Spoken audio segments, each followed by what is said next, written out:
In this video, you'll learn how to quickly set up and begin operating your Kent MLX 2060 lathe. So here's our MLX series lathes. They're all the same, the 17 by 40 or the 20 by 60. When you get the machine, check voltage on it. This one's 220. So you open this up, and I already connected it, but the cable is here. You need to provide it yourself. You connect it here, R, S, T, and ground. So once you do all that, you connect it. But before you energize the machine, you should check your voltage. Check your voltage. So right here we have 213. That's pretty good. 214 and 212. Okay, so that's good. You can be anywhere from even 205 to like 230, but you need to keep that in mind that you're not at the ideal voltage. So you close this back up, turn on power. Now there's power to the machine. Okay, so for to check in the facing to the machine, you need to take this cover off here and pull the coolant tank out. So you'll notice this arrow up here. Well, now we'll turn on the coolant and we'll see the rotation of that. So yeah, the shaft is rotating the wrong way. You could also put your finger in here, but be careful. The pump is going the wrong way, so rotation to the machine is backwards. So to fix that, turn off the machine, turn this off, turn this guy off, disconnect, and switch R and S.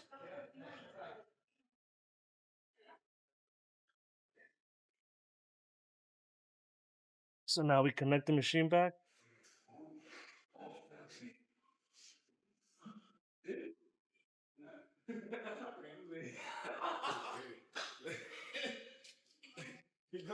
And we can check the coolant pump again. That's the button for the coolant. And yeah, now it's rotating clockwise. It's good there. Let me put this back in.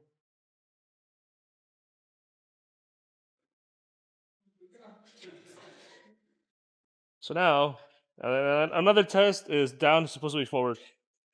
So that's forward. If it's going the other direction, then facing is backwards. So now we'll talk about the operation of the machine. Here is the machine. Remember to turn on the switch on the back of the machine. Right now it's on. So now you release e-stop.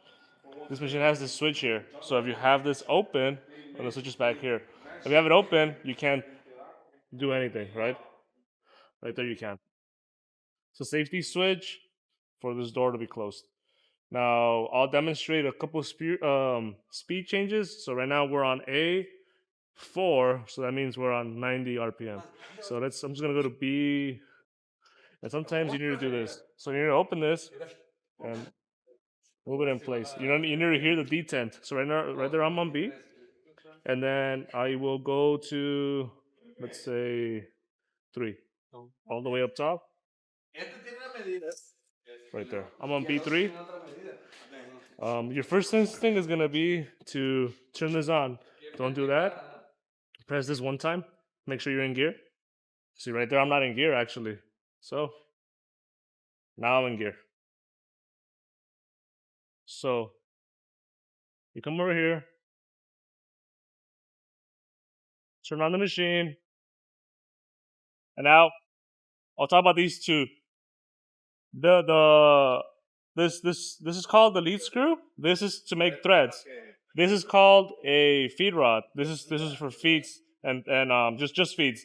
So a common misconception is thinking this one will drive your machine to make a thread. No, it's this one.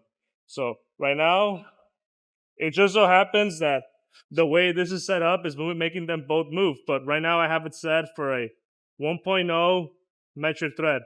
So you look at the chart, what you want to do is 1.0 LCS1Z. So LCS1Z. So I have it there, and if I want to make a thread, I engage this right here. This is only for threads. So you engage this.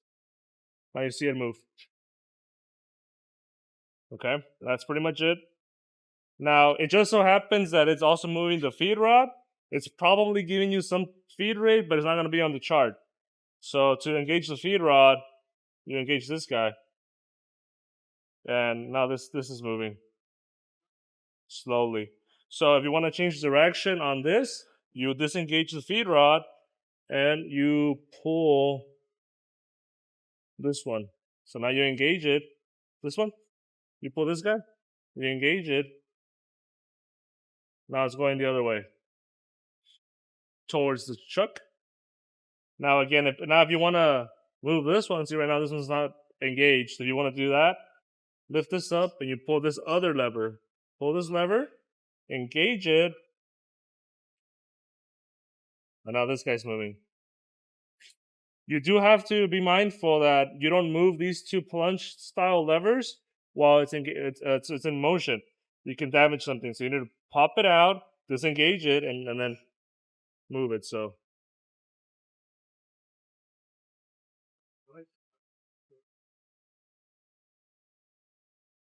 now it's going the other way. This machine is a little greasy right now, so it's a little sticky. So you also have to, when you get the new machine, you got to remove all this, spray some WD-40, all that good stuff. Now, this machine has these lead screw covers that cover this, similar to that one over there. It's to prevent shivs from accumulating in here. So when you get the machine, you're gonna find this. You take it apart, and you'll find that it mounts here, and those 3 screws there. So it goes somewhere like this, and you have to pull it out. It's spring loaded, so. But I'm not gonna do it on this machine. This guy here, it's a 2 different speed gearbox for this. So let's choose, and then you move this, and it goes slower.